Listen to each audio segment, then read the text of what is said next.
Some of the key things, just looking back on my childhood, that's really contributed to who I am today, I would have to say the fact that I was raised by a single mama. Like, she was doing things the best way that she knew how. We didn't come from a lot of money. My grandparents were stable.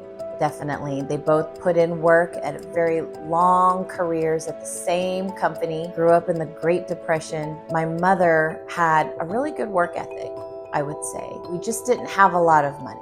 Somehow she still managed to have tons of Christmas presents under the Christmas tree every year. Somehow she always managed to keep all of our lights on, all of the bills paid. Whenever I really wanted to do sports and activities, somehow she always found the resources in order to help me with the uniforms and the shoes and all the things that I really wanted to do. Looking back on my mom today, she was a very strong woman. She did not come without a lot of struggle mentally and emotionally. That was just her trying to figure out a way to deal with the things on her heart, right? The things that she had gone through that had kind of broken her. So one thing that I really learned from watching my mother was her incredible strength.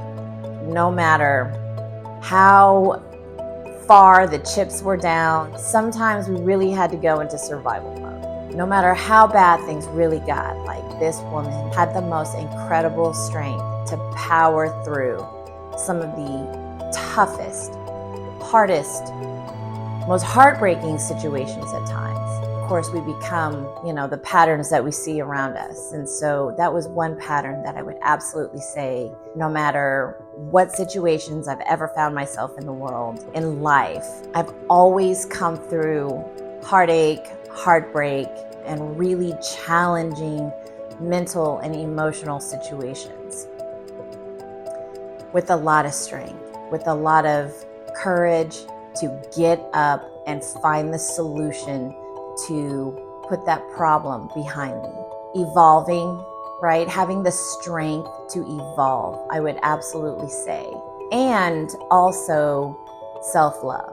So learning the gift and the value of self-love, and learning how to love myself through a lot of painful situations that people around me just didn't necessarily have the right tools or the resources, or they just didn't have that emotional intelligence or even emotional stability to be able to support and guide and encourage me through.